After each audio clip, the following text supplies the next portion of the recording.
저번 시간에 이제 S오비탈에 대한 언급을 했고, 두 번째는 이제 P오비탈 얘기를 할 텐데, P오비탈은 보시다시피 가군동량 양자수가 얼마예요? 1이죠. 그러면 자기 양자수는 마이너스 1, 0, 1 이렇게 몇 가지가 나타난다? 세 가지가 나타나겠죠. 그래서 P오비탈이 이렇게 Px, Py, Pz로 표현된다가 바로 이 자기 양자수가 세 가지라서 이렇게 그 표현을 하고 있는 겁니다. 그래서 이제 이 P오비탈에 대해서 그 뭐냐면 그림 한번 그려본 건데요. 많이 본 적 있죠?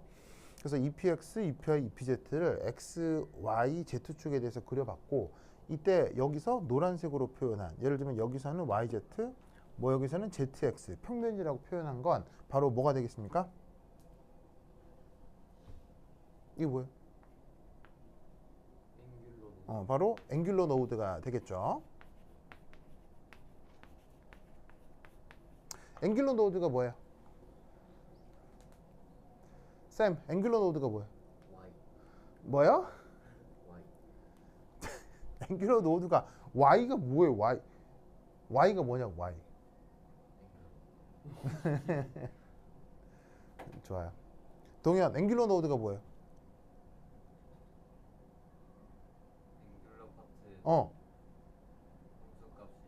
그렇죠. 앵귤러 파트를 0으로 만드는 조건을 앵귤러 노드라고 했었잖아요.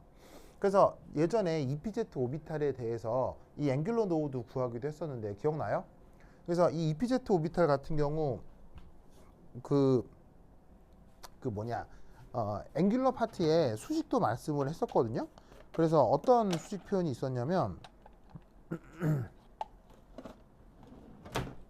예를 들어서 y1빵이라고 하고, 얘 하도 많이 해가지고 막 식이 외워지네. 이런 수식이 하나 있었거든요. 이게 바로 PZ 오비탈에 대한 앵귤러 파트였어요. 기억나죠? 그래서 얘 같은 경우에 얘가 0이라고 하고 만들어지는 조건을 앵귤러 노드라고 했는데, 이 경우 각도 시타가 몇 도가 되는 거예요? 예를 들면 이 상태에서 90도가 되는 거죠. 그러면 시타가 2분의 파이인 걸 직교좌표계에서는 XY 평면이라고 썼다. 이런 얘기 했었던 거 기억나죠? 그래서 그런 식으로다가 그 PZ 오비탈에는 각각의 이런 식의 앵귤러 노드들이 나타난다 이런 말이에요. 알겠죠?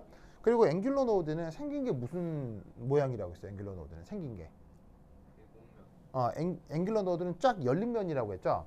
그래서 XY 평면이건 ZX건 YZ건 닫힌 면이에요, 열린 면이에요? 모두 다 열린 면의 모습을 하고 있다는 얘기죠. 그래서 이렇게 EP 오비탈에서 앵귤러 노드 얘기를 했고요. 그럼 여기 이제 추가적인 그 정보 얘기를 하면, 첫 번째 얘 같은 경우는 이게 그 기본적으로 면대칭 구조입니다.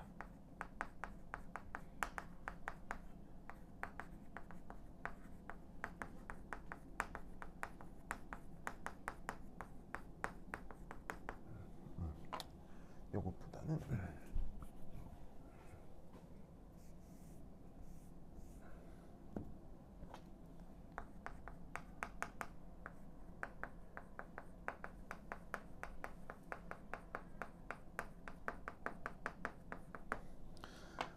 자, 평소처럼 어디는 빨간색, 어디는 파란색 쓰고 있는데 각각의 의미가 뭐였어요? 빨간색으로 쓴 게 뭐예요? 플러스 함수값이고요. 파란색으로 쓴 게 바로 마이너스 함수값이죠. 그래서 플러스 함수값, 마이너스 함수값을 각각 색깔 구분을 해서 쓴 건데, 이때 여기서 면대칭이다라는 말의 뜻이 뭐냐면, 예를 들어서 뭐 그게 PX건 PY건 PZ건 데리고 와서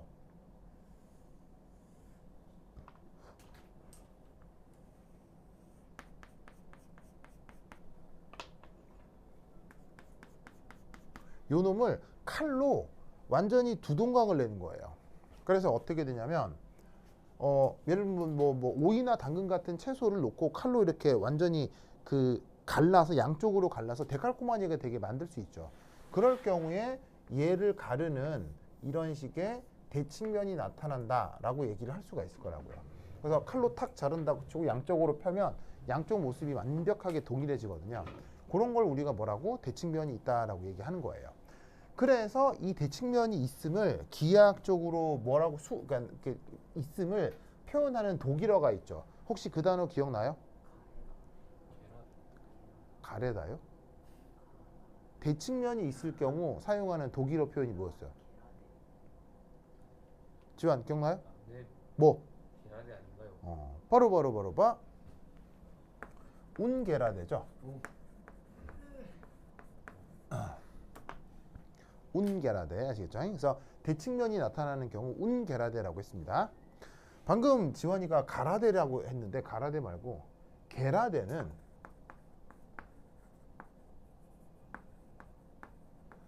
이거 무슨 오비탈 할 때 게라데 얘기를 했었습니까? S 오비탈 할 때 게라데 얘기를 했었죠. 게라데의 뜻은 바로 원점 대칭형을 뜻합니다.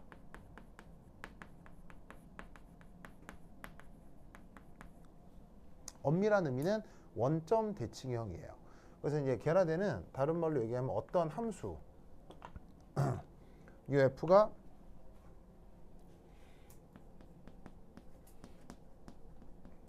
어떤 함수라고 쳐봅시다. 그 함수가 있는데 만약에 좌표가 x, y, z에 대한 좌표의 함수값이 있을 거고 마이너스 x, 마이너스 y, 마이너스 z의 함수값이 있을 텐데 이 둘이가 같을 때를 게라데라고 하는 겁니다. 그래서 어떤 좌표와 마이너스 x, y, z면 그 녀석을 원점 대칭형 한 거죠. 그 원점형 대칭형 한 것하고도 함수값이 완전히 같아질 때를 그걸 게라데라고 하는 거예요. 근데 이 경우는 그렇지가 않죠. 왜냐하면 예를 들어서 이 위치에 대한 원점 대칭한 곳은 어디입니까? 바로 뭐 이쯤 되지 않겠어요? 뭐 이렇게 원점을 통과하는 직선 그린 다음에 크기 이렇게 일정하게 하면 이 부분하고 이 부분이 원점 대칭형이 될 텐데 여기서의 함수값하고 여기서의 함수값하고 같아요, 달라요? 당연히 다르죠. 왜냐하면 여기는 플러스 함수값이고 여기는 마이너스 함수값이니까. 그럴 경우는 게라데라고 얘기를 하질 못해요. 알겠죠? 그래서 지금은 게라데가 아니라 그래서 대칭면이 나타나고 있으므로 운게라데라고 얘기를 하는 거예요. 데칼코마니 알죠? 그 뭐 초등이나 중등 교과 과정에서 데칼코마니 미술 시간에 해보잖아요. 그래서 그런 식으로 나타날 수 있으니까 이렇게 p 오비탈은 운게라데 형태가 나타나게 됩니다. 됐죠? 꼭 기억하셔야 돼요. 자, 그 다음 두 번째. 자, 방금 앞서 얘기했듯이 앵귤러 노드. 자, 앵귤러 노드는 앞서 말씀드렸다시피 무슨 형태라고 했어요? 열린면 형태라고 했죠. 그 앵귤러 노드가 몇 개 나타난다고 했죠? 준상? 앵귤러 노드 몇 개라고 했어요? 3개. 앵귤러 노드 몇 개 나타난다고 했어요? 동현스? 몇 개 나타난다고 했어요? 앵귤러 노드. 봐. L개 나타난다고 했죠. 그래서 앵귤러 노드는 L개라고 했어요. L개. 그런데 지금 p 오비탈이면 L이 얼마예요? L이 1이죠. 그러니까 지금 여기에 아까 내가 노란색으로 표현한 거 이게 앵귤러 노드라고요. 노랗게 표현한 게 앵귤러 노드, 노랗게 표현한 게 앵귤러 노드라고요. 열려 있잖아요. 무슨 말인지 알겠어요? 그게 지금 몇 개 보이냐고요. 하나 보이잖아요.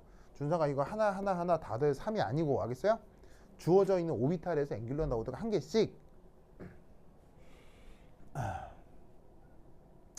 알겠죠? 쌤 알겠어요? 그래요. 그렇다면 레디얼 노드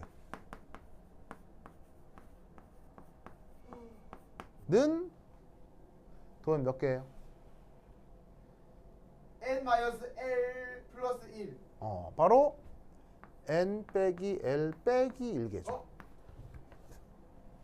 n 빼기 l 빼기 1. 외우셔야 돼요. 알겠죠? 너무너무 중요해요. 너무너무 중요해. 이거 외우셔야 하고요. 안 외우면 어떻게 해요?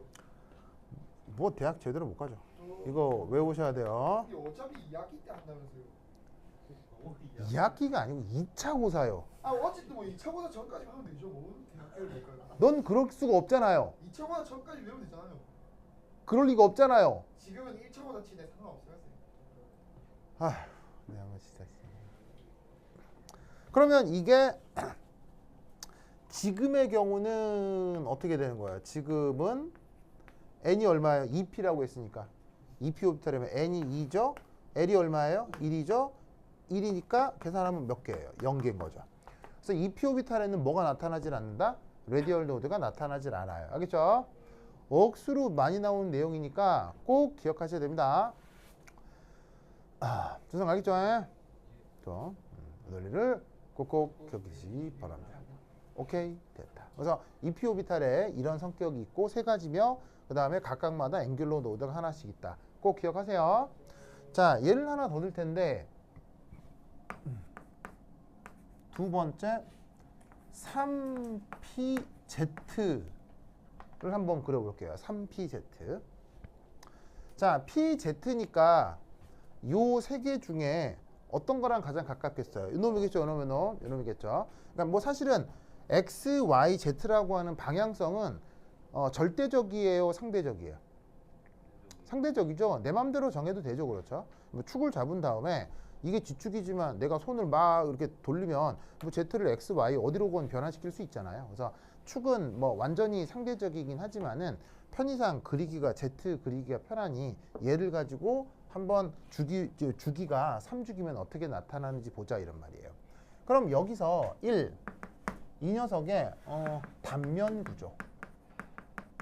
완전히 입체 구조로 그리면 이것도 은근히 복잡하거든요. 그래서 단면 구조로 한번 그려볼게요. 자, 어떻게 그릴 거냐? 짜잔. 이게 XY 지평선입니다.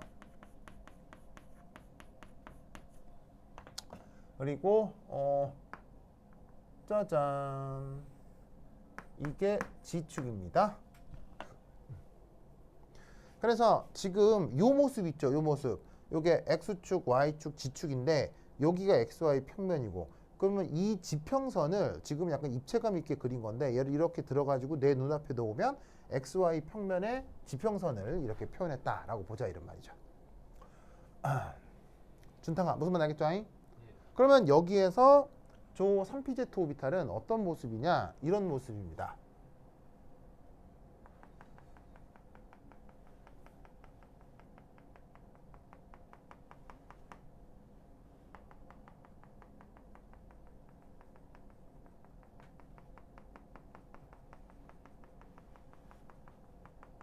오케이. 자, 점땡이처럼 생겼다는 게 아니고요. 저 점땡이는 보조선입니다. 저 보조선을 놓고 실제로 저기에 있는 3pz 오비탈이 어떻게 생겼느냐? 요렇게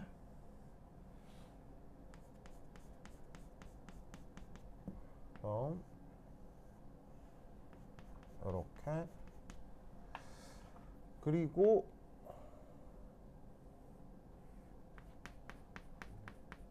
요렇게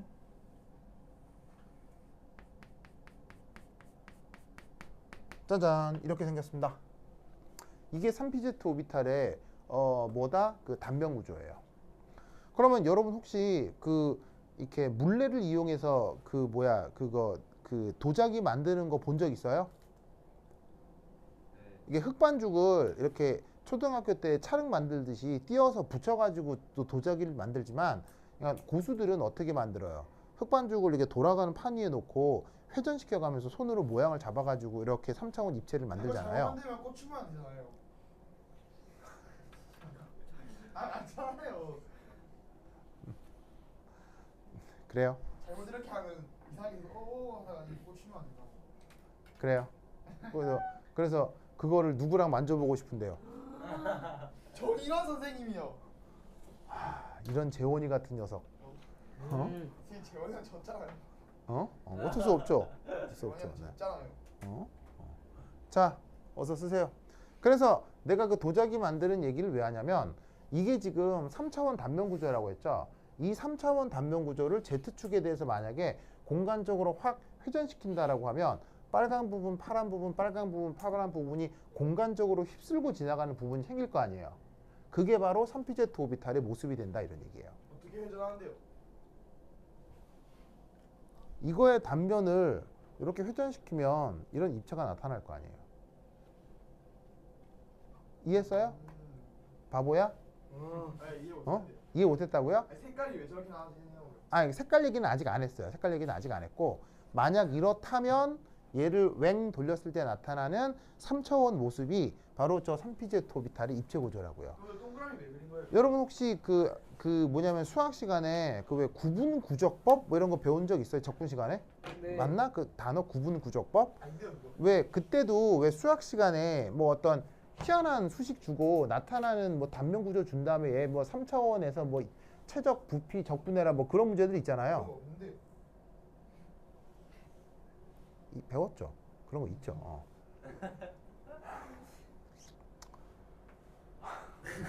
그래요. 네, 알겠습니다. 네.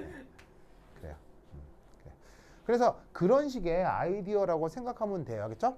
자, 그럼 이때 제시되어 있는 이 모습 한번 생각을 해봅시다. 그럼 이게 뭐냐?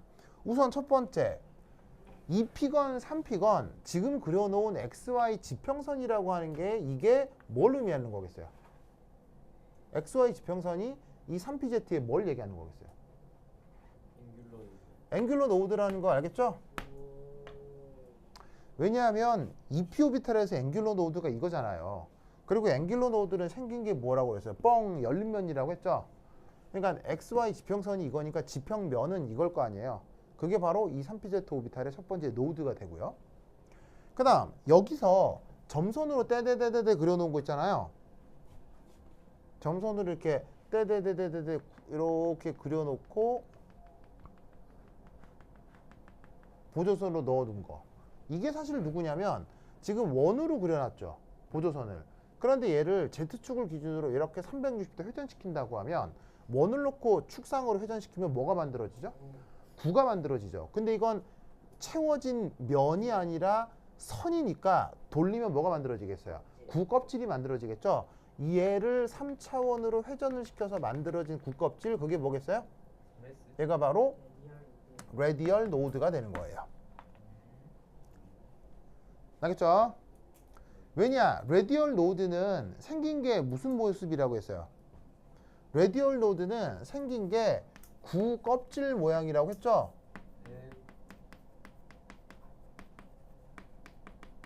그래서 3pz에서는 이렇게 구 껍질이 그러니까 구 껍질 형태로 보여지는 레디얼 노드가 하나가 더 생긴다 이런 말이에요. 그럼 여러분 오비탈에서 노드가 나타난다. 노드에서의 함수값은 얼마예요? 노드의 함수값은 0이고, 그리고 모든 양자역학적 오비탈은 well defined function이라고 했죠. well defined function이라는 얘기는 함수값이 연속적이라고요. 그러면 노드는 함수값이 0이잖아. 그러면 함수값 0인 노드 전후의 함수값의 부호 변화가 어떻게 돼야 돼? 달라요. 플러스에서 마이너스, 마이너스에서 플러스가 돼야 되지. 그러니까 빨간색의 의미는 뭐예요? 내가 항상 쓰는 거 빨간색 뜻이 뭐예요? 뭐냐면 플러스 함수값, 파란 건 마이너스 함수값이잖아요. 그러니까 여기가 플러스, 이 위치에서 이 좌표에서의 함수값이 플러스라면 레디얼 노드 언저리를 지나자마자 함수값의 분포가 마이너스로 바뀌어야 된다고요.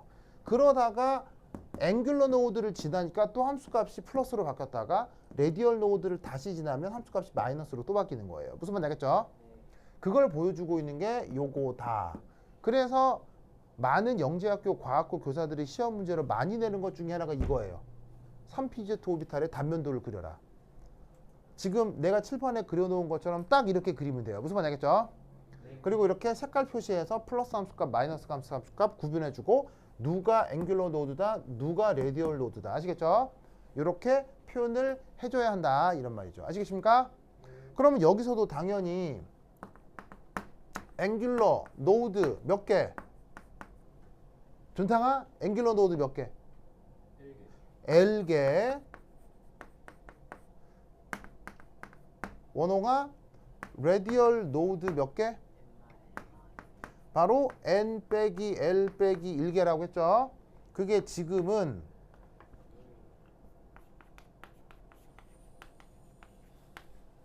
주행자 수가 얼마예요? 3 빼기 각군 동물량 이하수가 얼마예요?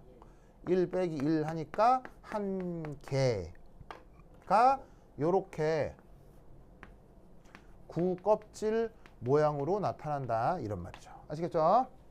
그래서 이렇게 p 오비탈에 대해서는 3pz 오비탈까지 저렇게 그려볼 수 있어야 합니다. 아시겠죠?